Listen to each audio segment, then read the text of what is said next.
So today we start a series on the entirety of human history. Well, we're going very fast.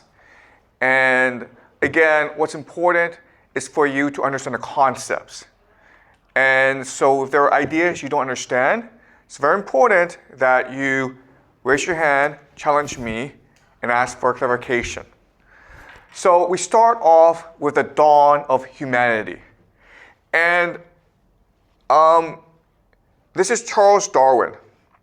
And arguably, he is the most influential thinker of the past 200 years. And the reason why is he wrote a book called The Origin of Species, and he presents to us the theory of evolution. And you all know the theory of evolution because they teach this to you in school, and it's embedded in our everyday lives. And there are three main ideas to the theory of evolution. The first is that it was all accidental. So you have these genetic mutations, and the mutation that is best fitted to survive in the environment would win out. Okay? So it's all a random, accidental process. That's the first thing. Second thing is that it is materialistic, meaning everything that you can see is all that exists. And the third thing is it is emergent, meaning that things build on top of each other. It is a bottom-up process. Now, the theory of evolution marked a turning point in human history because before, European countries were Christian.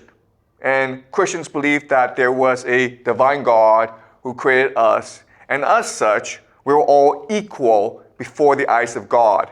Therefore, you cannot go and enslave other people. You cannot go and kill other people. As well, there were three main ideas to Christianity. Okay, the first idea is one omniscient and omnipresent God. The Spirit, the Holy Spirit, is what infuses life. It's what gives meaning and purpose to life. And the world is a mystery. We have to hold faith. There are things that we cannot understand. God has a plan, but it is a mysterious plan. And so we must be humble and serve the purpose of God. Okay? And the theory of evolution destroys this conception of the universe and introduces a more materialistic one. So why did this happen? Well, it happened for three reasons. The main reason is that we live in the 19th century, when Darwinism came into being. Europeans were engaged in a process of imperialism. They were going around the world and conquering other people and colonizing other people and essentially committing genocide. So they needed a theory to explain why this was happening. And Darwin's theory of survival of the fittest was the most appropriate theory. And the idea is that the world is divided into races, and the white race is superior to everyone else, and therefore the white race has legitimacy in colonizing other people. And evolution would give rise to racism and eugenics, okay? So before Darwinism, we didn't really have a concept of race because everyone was equal in the eyes of God. And now with the rise of Darwinism, the world is divided according to race. As well, because of evolution theory, people started to believe in eugenics, which is the idea that stupid people who are not white, they should be sterilized. Because if we let them live, all they would do is dilute the genetic pool, okay? And even today, guys, there are still many people who believe in racism and eugenics. The thing about evolution that's very important is that it's a theology, okay? What does that mean? It means that it's a theory of human progress about God. So even though evolution thinks that genetic mutation is an accident, the theology is that, well, the strongest survive. And that's what's right, okay? So might makes right. So in many ways, evolution is a rejection of Christianity. So you would think that Christians would oppose Darwinism and evolutionary theory. But what was surprising is that when the book came out in 1859, only in 20 years, the theory of evolution would come to dominate the entire Western world. It became the dominant idea in schools, in universities, in the sciences. And even today, evolution is a dominant paradigm, meaning that you cannot question evolution. If you question evolution, it means you're crazy. Okay, but I'm crazy, so we're going to question evolution today. All right, so you've studied this in school, but evolution means we came from monkeys, apes, and then there were different species of humans, and eventually the best, our species, the Homo sapiens, won out. Okay? So what evolution says is that we are just a monkey, guys, okay? We're just a monkey. And what do monkeys do? Monkeys like to have sex, monkeys like to eat, monkeys like to fart. That's all we are. We're just monkeys. All right? And this is the evolutionary tree of primates. But there are certain problems with this theory. Okay? The first problem is, if you look at evolutionary theory, what you should have is tremendous diversity as this species develops. But so why is it that we only have one human species? Okay? Why aren't there many different ones? Well, the argument is that there were many different species before, but we won out. Okay? Okay, that's fine. But another problem is, why are we going all around the world? Okay? So all species of human beings like to migrate. But primates don't do that. Why is that humans like to migrate? And so the explanation often is, well, because of climate change, because of war, because humans are chasing game, okay, bisons and food. But then how to explain these people, okay? These are people who went to populate the Pacific Islands, Micronesia. That's kind of weird.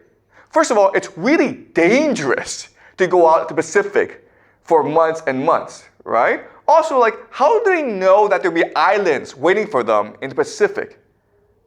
So that's something that's very odd about human beings.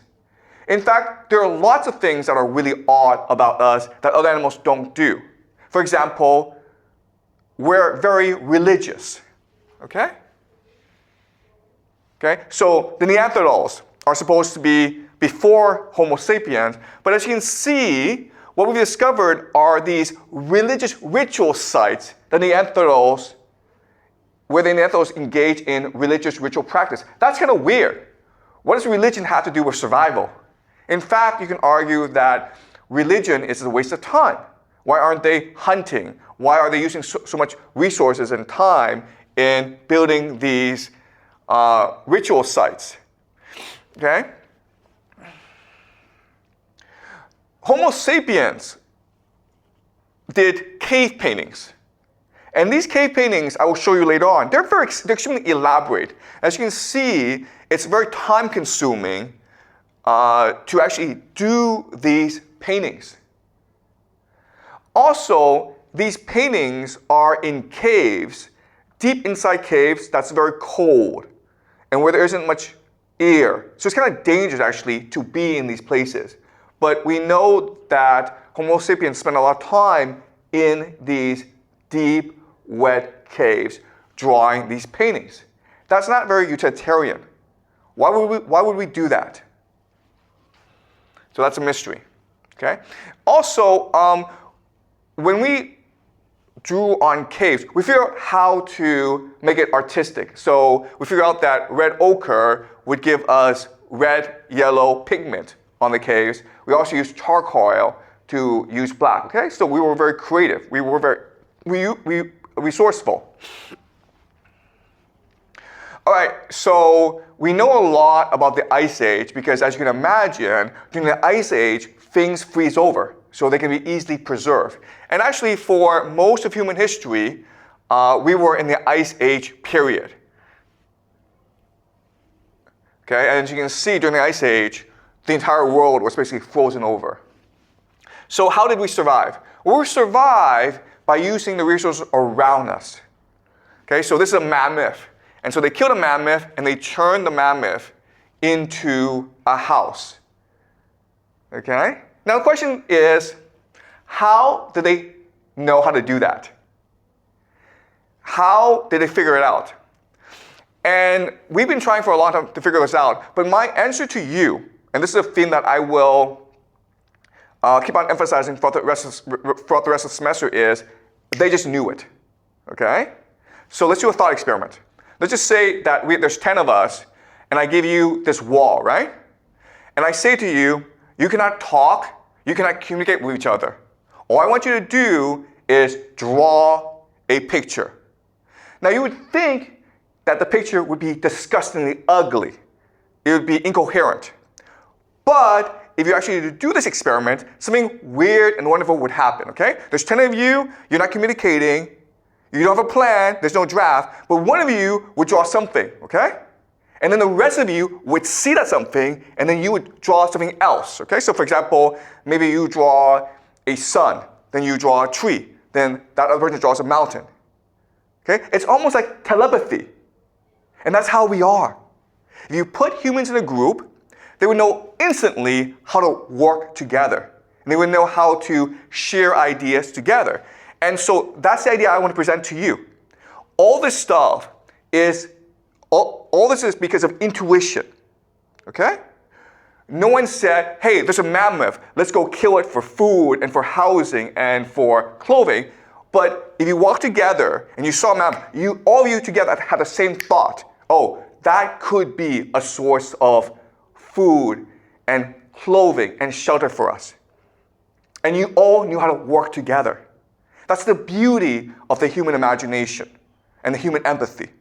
And that's something that back then they practiced a lot, but we've lost because of civilization. Okay? Does that make sense to you guys? All right. And as you can see, back then, humans were just very good at working together. No, you didn't need to have a boss to say, okay, you should go and hunt bisons. You should go and you should make clothes. You should go and you should feed kids. Everyone knew exactly what to do. And you didn't have to communicate. But also what's really interesting about this time period is the diversity of human organization. So what I mean by that is that in different times of the year, in different locations, humans would form different organizations. So most of the time, maybe there'd be groups of like 5 to 10 who would go and get food, okay? But then you have some times of the year when you have these religious festivals where hundreds, possibly thousands got together and you celebrated your God together. It was all intuitive. You didn't have communication, but they all knew at what time, what organization would best fit them.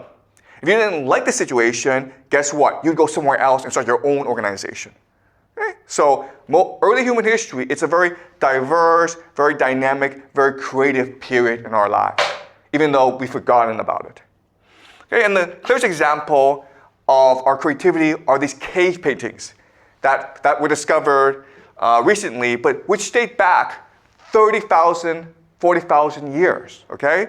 You can see how beautiful these paintings are. Whoever painted these paintings put a lot of care and devotion into them, okay? It's not just kids playing. It's adults who've spent a long time purposefully ensuring that every detail is exact, okay? Then the question then is, how do they do this? Because there's no paper, there's no planning.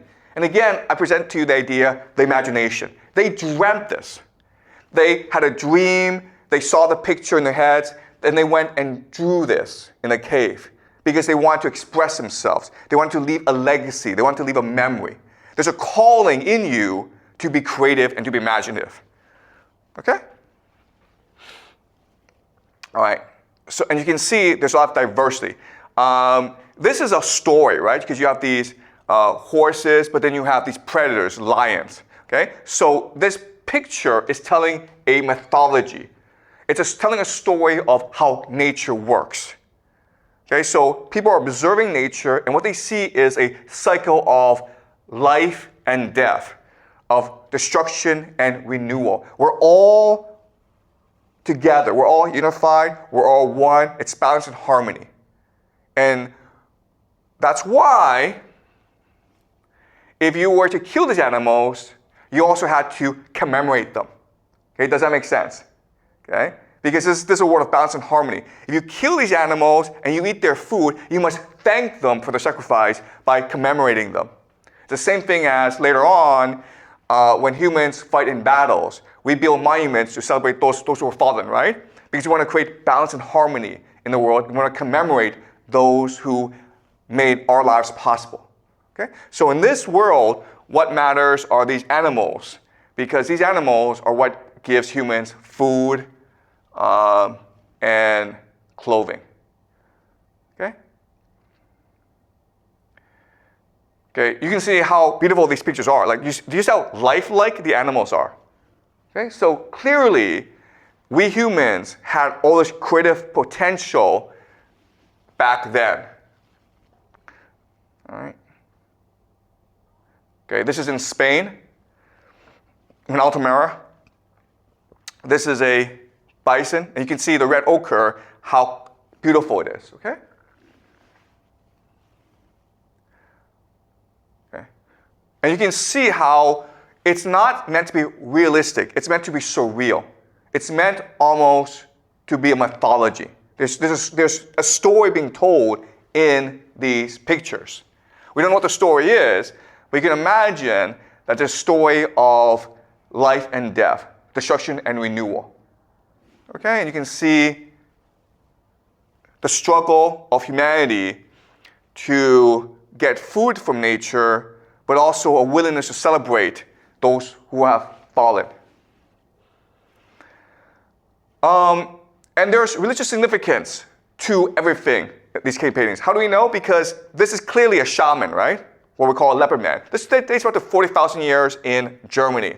So we believe that in the early societies, these shamans were the leaders because they had the most wisdom, because they had a connection to the divine. Also, what's really important is that music, okay, this instrument, was really important to these civilizations.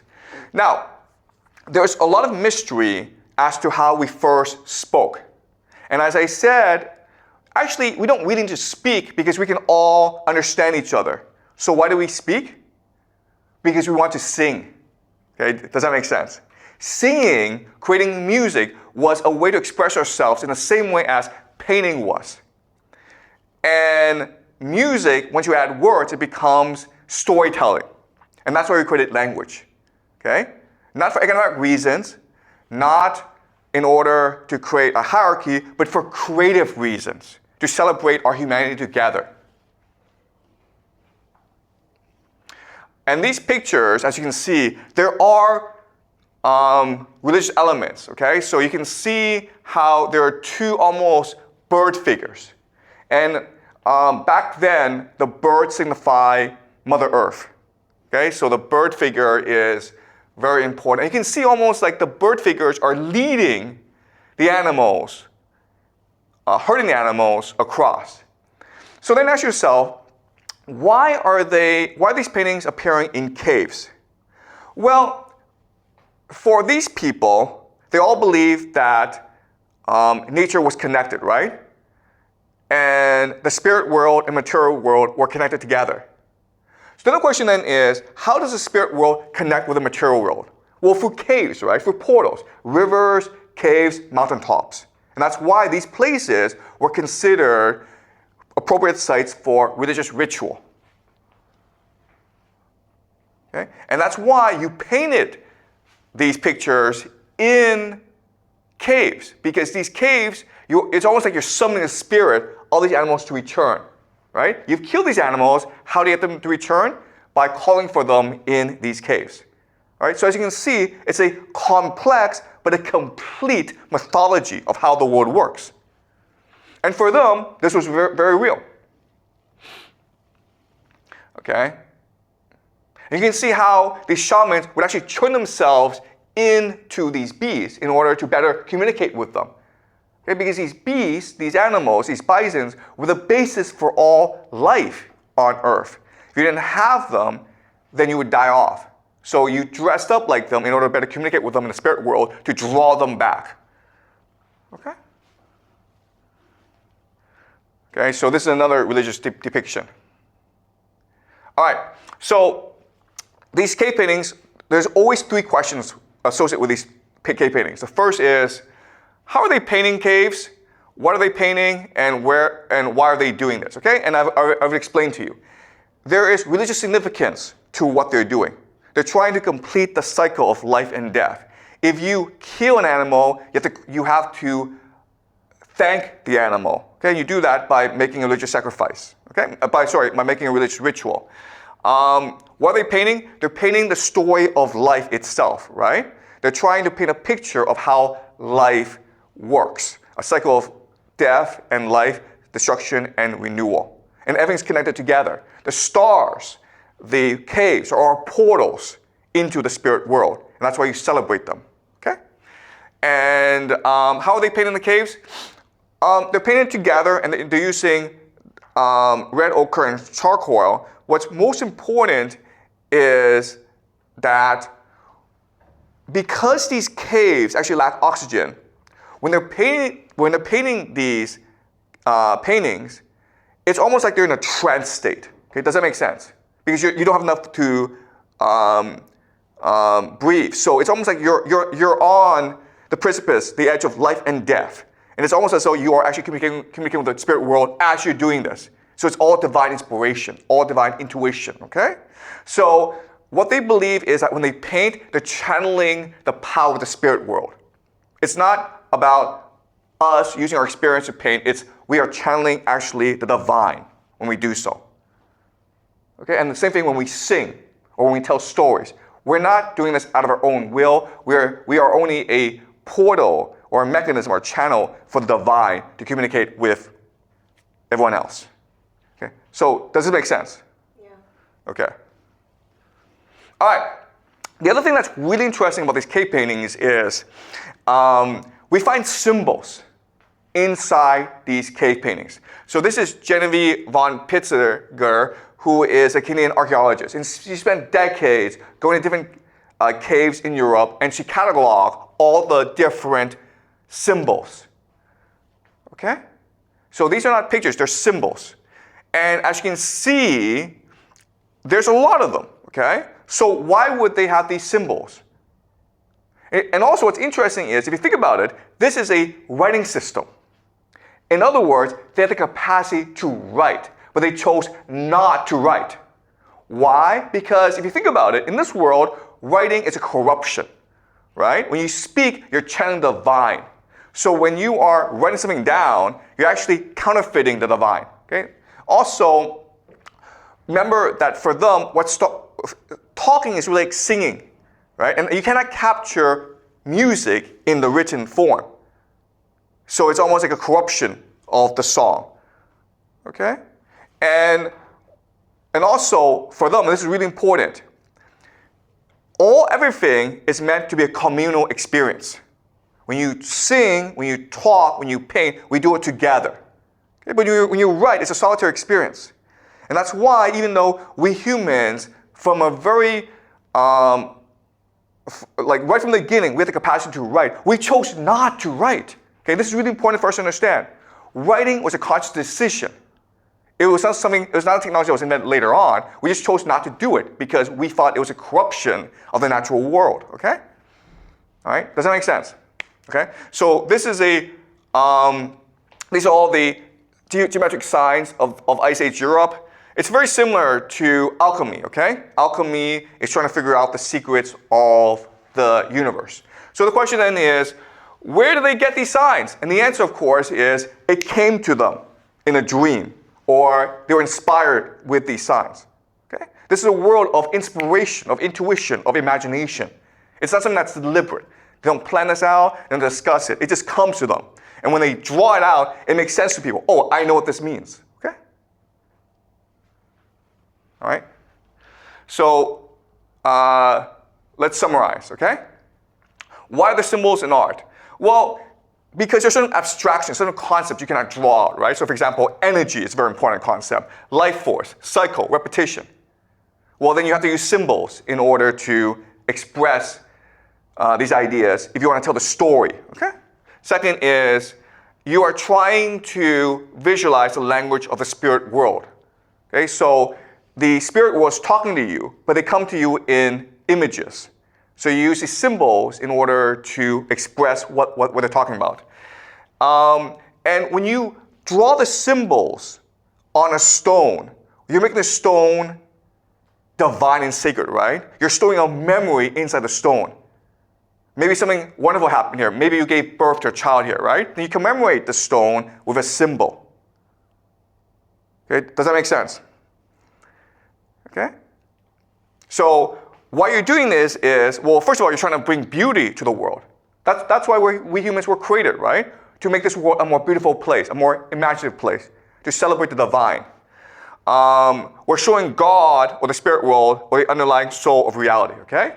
We're trying to figure out how the spirit world works inside our reality. The third reason is we're trying to tell a story about who we are, okay? We're trying to combine our imagination together to create society, to create belonging, to create community.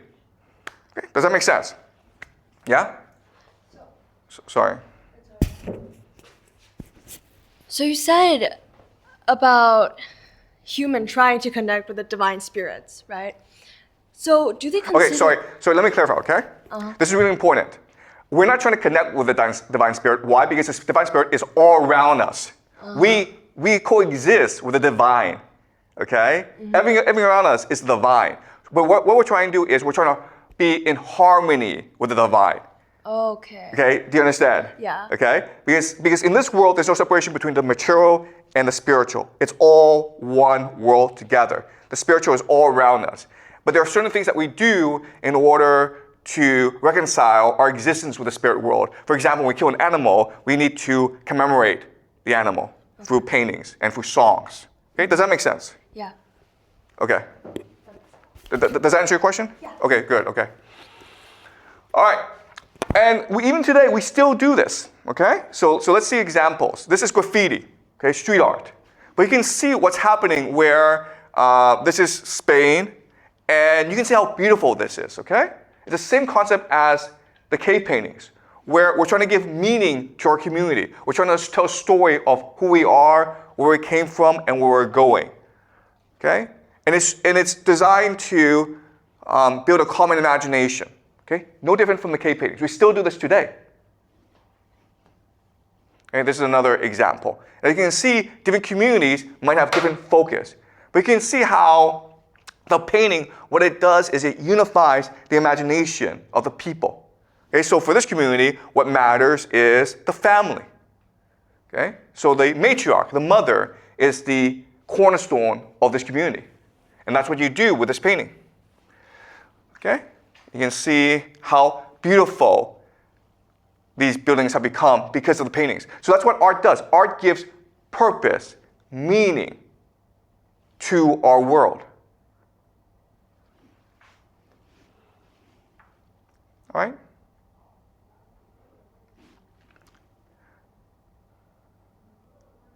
Okay, so some really important concepts I need you guys to understand. Okay, and we'll go over this as a semester progresses. And these concepts are going to be counterintuitive for us, okay? But the first concept I want you to understand is pre-literate people, okay, people who could not read and write. They were more intuitive, they were more imaginative, and they were more empathic, okay? Meaning, I can know your emotions right away. I don't have to ask you anything. I don't have to ask you how you're feeling today. I know exactly how you're feeling right away. Okay? All right. So we can see this. This is Inuit art. Okay? So this is art by Native people. So even in communities of today that hold to this tradition, you can see how they perceive the world, right? They perceive the world as unified. The gods are with us. In fact, everything we do is a celebration of the gods. So our house is our temple. Okay? The temple is not a place you go and celebrate the gods. You celebrate the gods in your house. If you have enough faith to turn your house into a temple. Okay? So this is Inuit art. Okay? And if you go to like many Native communities that maintain the traditions of the Ice Age, they're all like this, okay, in their perception. But the problem is they cannot communicate it using modern language. So we just think they're stupid. Okay? They can't write essays. They can't give speeches, and so therefore we think they're stupid. But they're not stupid. It's just that they're focusing their energies on empathy, on imagination, on intuition. All right, so let's give examples of empathy in action. And this is true for the entire world, okay? So once there was a horse in America that could do math. All right, so the horse would go on stage, and then the trainer would ask the horse a question, like, what's 2 plus 2? And the horse would be like, nay, nay, nay, nay. And then we'd be like, oh, the horse can do math, okay? So the horse cannot do math, okay? I'm telling you right now, the horse cannot do math. So what the horse is doing, think about it, is the horse is reading the room, right? Because the people who pay the money to go into the theater to watch the horse do math obviously believe the horse can do math. Okay? So what happens is when the trainer says to the horse, what's 2 plus 2? The horse is nay, nay, and the horse is watching everyone, okay? And as the horse comes to the answer, the horse sees that the people are like really excited, okay? Their eyes are bulging. Their breathing is faster because people are in anticipation, right? The horse says, oh, now I know the answer. Okay, this is empathy. Animals can do it, we can do it as well. It's actually our superpower. Okay, does that make sense? Okay, second example is telepathy.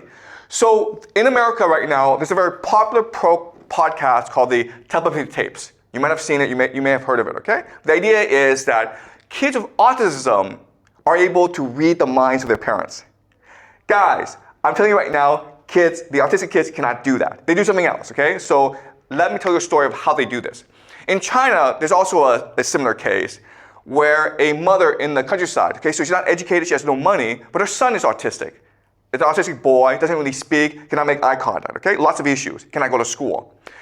So one day, the mother contacts CCTV, the national broadcaster, and says, hey, my son can read my mind.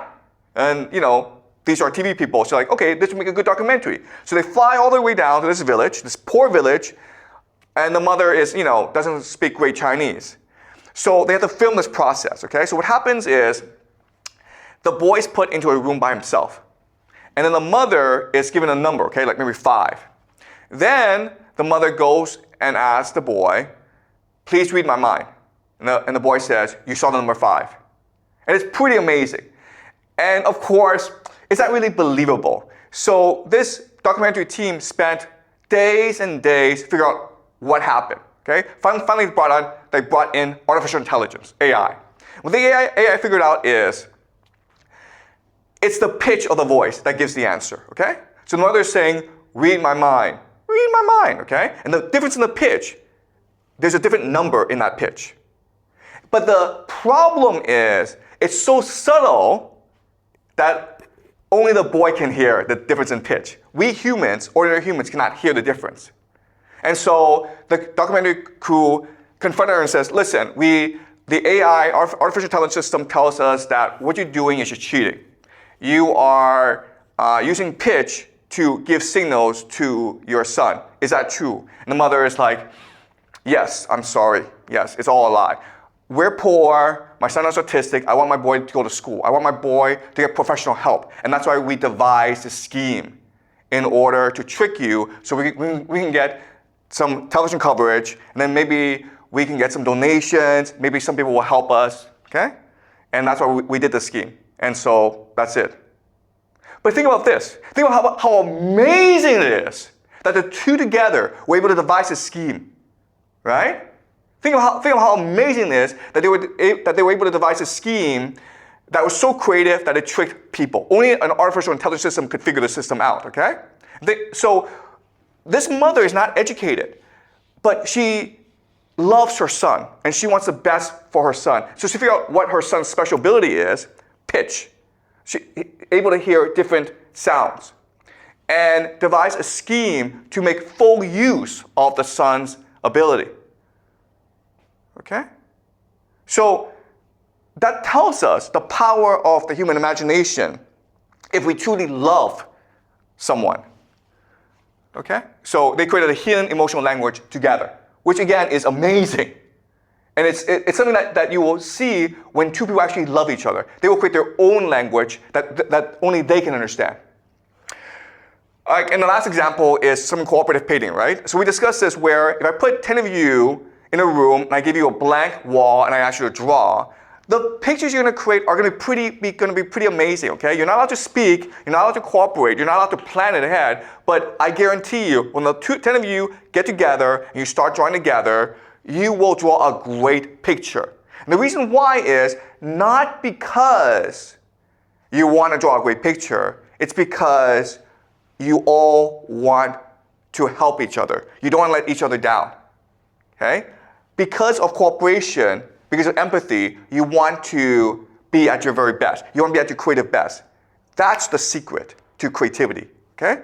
When you're able to find a purpose and meaning in other people, your creative potential will be fully released. Does that make sense? Okay? All right. So back to the horse example. If you ride a horse, one thing that you will learn over time is the horse can read your mind. Okay? And so this is a polo game. And if you watch a polo game, it's pretty amazing. Because you can't speak to the horse, right? But the horse will know exactly, instantaneously, what you want to do. If you want to turn right, the horse knows, turn right. Even before you think the thought, the horse will know.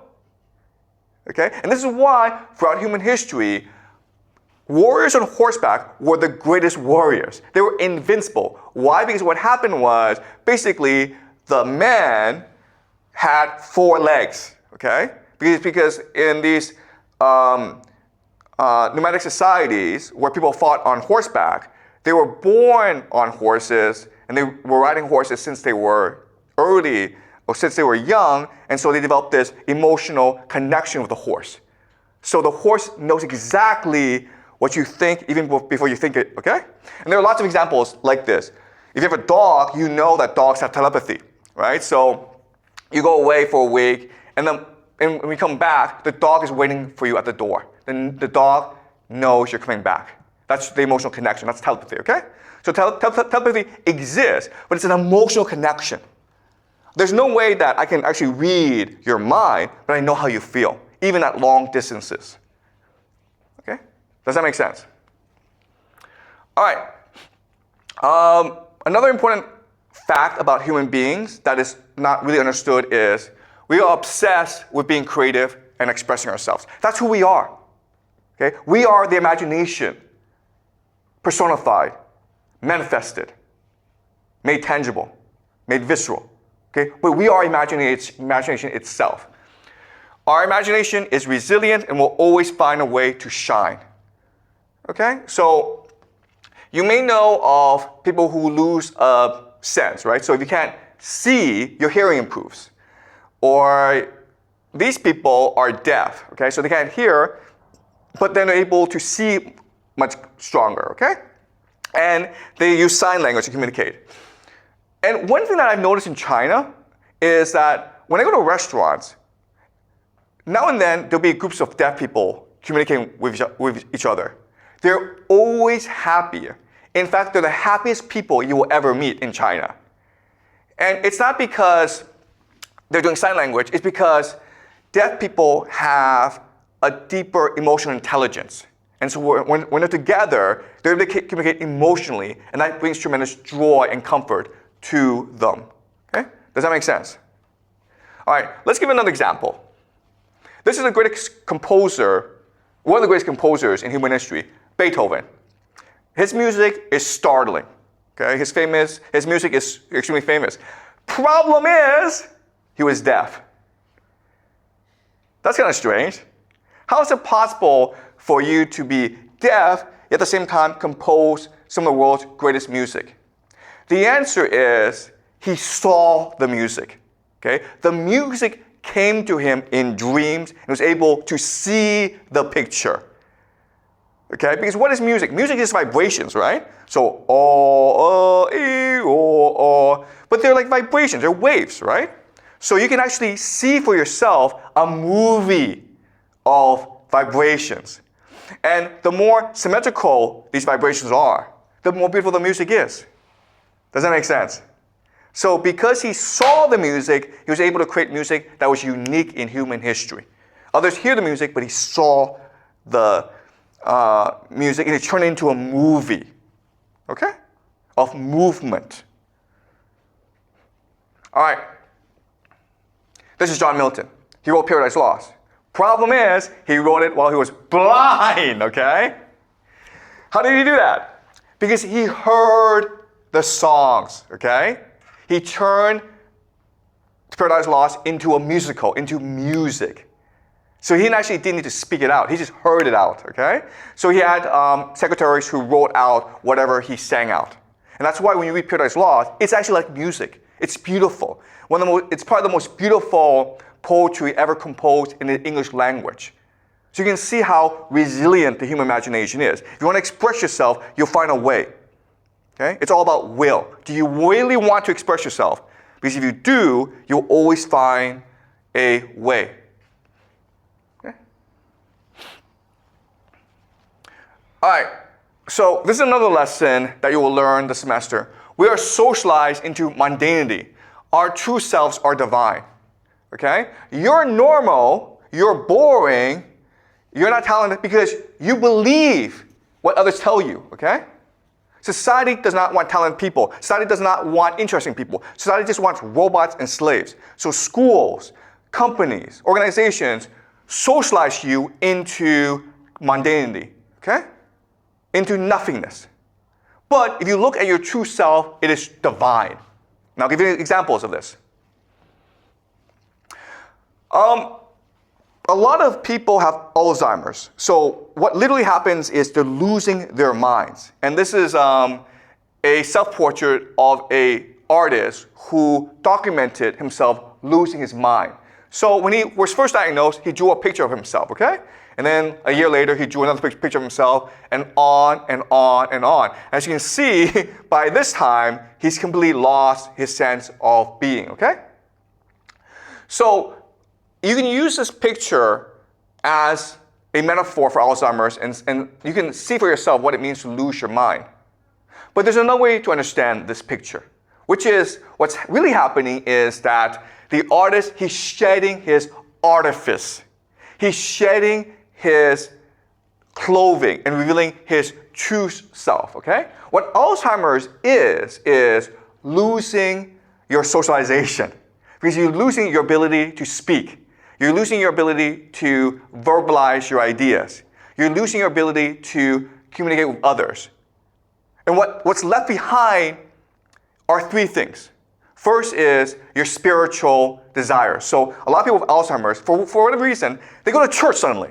Okay? They're not religious. Maybe they grow up in an atheist household. They don't have any association with religion. But once they develop Alzheimer's, they have this spiritual desire to go to church and pray. It's really amazing, okay? That's number one. Number two is they love to sing. Okay? They don't talk, but they sing. The third thing is they draw. Okay? This is a painting by an Alzheimer's patient. Okay? Not great. But guess what, guys? He did this when he was like 80 years old, and he never painted before. Okay? That's pretty amazing. Never painted before, but the moment he had Alzheimer's, his true divine self opened up and he wanted to express himself. Okay? So what they say about Alzheimer's is you hear voices. You see things that aren't there. It's hallucination. But guess what, guys? I told you this. During the Ice Age era, we all did this. We all believed that we coexisted with ghosts, with spirits, with fairies. Okay, and this was true throughout most of human history. So even though, yes, medically speaking, psychologically speaking, these people with Alzheimer's, they are hearing voices. But the reason why is the voices were always there. We just forgot about it because we're socialized to forget about the different forces, the different voices that exist along us, okay? This is a person who used psychedelics. Okay, she's an artist, but she's using psychedelics. And the thing about psychedelics is it's almost similar to having Alzheimer's, where you shed away your socialization, you almost enter a spiritual realm, okay? As you can see, this is a picture of a cat. What she's doing is she's showing a cat that's the divine cat, okay? She's seeing the energy field of the cat. She's seeing the memory. She's seeing the aspirations. She's seeing the intuition, the imagination of the cat, and embedding it into the artwork. This is another person on psychedelics. What's interesting is there's no time and space in art, in this art. So it becomes almost incomprehensible to us, okay? Why is there a helicopter and why is there a cat, okay? Well, that's how we truly are, okay? We don't have a concept of space and time. We see things as they are. And this picture shows you that. And we can see how the pictures are, it's a heightened reality, okay? Much more vibrant colors. Okay, another psychedelic painting. Okay, as you can see, no concept of time and space. Okay, it's all just one unity of things. Vincent van Gogh, okay, the greatest painter who's ever lived.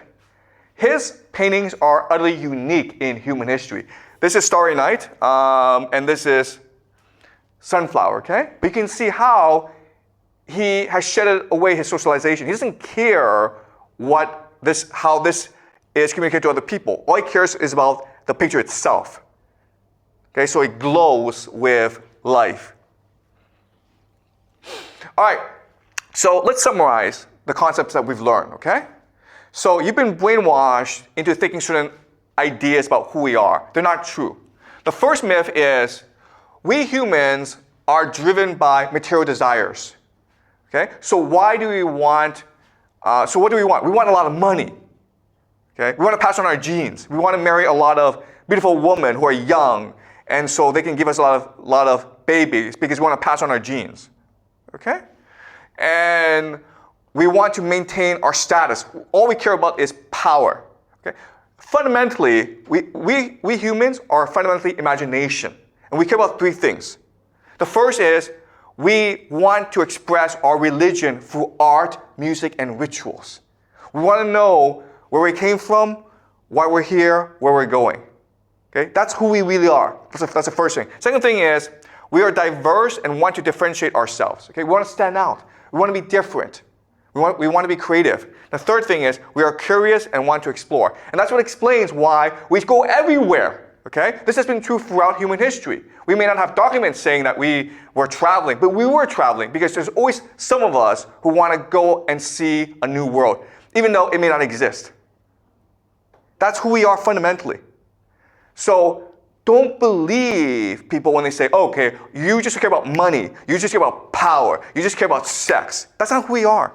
What we are fundamentally religious, spiritual beings that want to create and to love and to connect. Okay, that's the first myth. Second myth is the most natural unit is a family and men want to protect their property, which includes women, okay? So maybe you've been taught that, okay, men are in charge and women are just animals to breed babies, okay? That's not true. For most of human history, it was women who had control of their bodies. Women could choose who to sleep with and how many men to sleep with, and they often chose to sleep with everyone. Why? Because sleeping with other men, first of all, women enjoy it, okay? But second of all, it allows women to create social cohesion. So for most of human history, early civilizations, women were the core and center of all societies.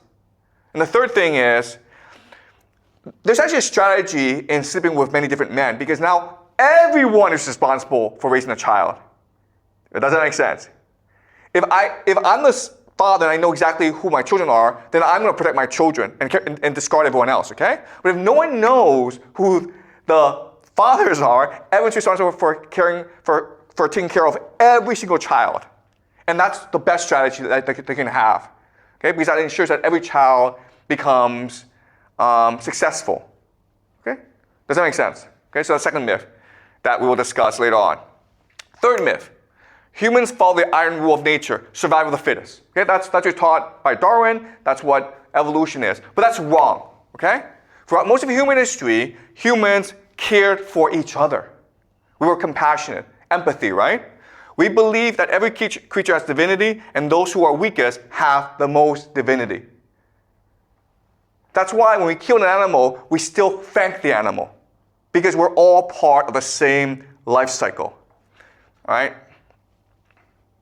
Number 4, humans have gotten smarter over the centuries. Civilization is far superior to primitive cultures. Again, this is wrong. Okay? The truth is that with the development of civilization, the human imagination has decreased. Our brains can be supercomputers if we allow them to be. Primitive people are more creative, which means they have better memories than we do, okay? They're able to recall more stuff. They're able to store more information. They're more sensitive perception. They have more empathy, okay? They know exactly how you're feeling, why you're feeling it, and how to make you feel better. And greater emotional resilience, okay? So they're much more mature than we are.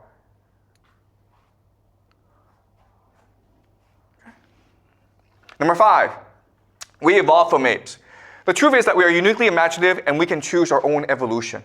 Don't believe we're apes, okay? If you believe you're an ape, then you're an ape, okay? If you're an ape, then you like to go beat people up and like have sex with like a lot of women, okay? But we're not apes. We're imaginative first and foremost, and as such, we have control over our lives. And that's something that you have to like learn for yourself. All right, so let me give an example of this to conclude the class. This is Romatol 2, and we discovered him 10,000 years ago in a burial site, okay? This is an Ice Age burial site. He's a dwarf, guys, okay? He's a dwarf. You can see how small he is. He's a dwarf. And you would think that dwarfs don't really contribute to the community, so maybe, you know, he's born, it's clear he's deformed, so just kill the guy, okay? Because he's not gonna have a great life anyway. Instead, what we found is, first of all, he lived to a pretty old age, and he was buried with jewelry. He was buried elaborately, and you only do that for people you really prize. That's kind of strange, right? The people who we think that are most worthless, dwarfs that actually don't do anything, they actually thought was divine and deserved a extremely elaborate, ritualized funeral. Why? Okay, so this is a book, The Dawn of Everything by David Graeber and David Wengrow, great book, okay?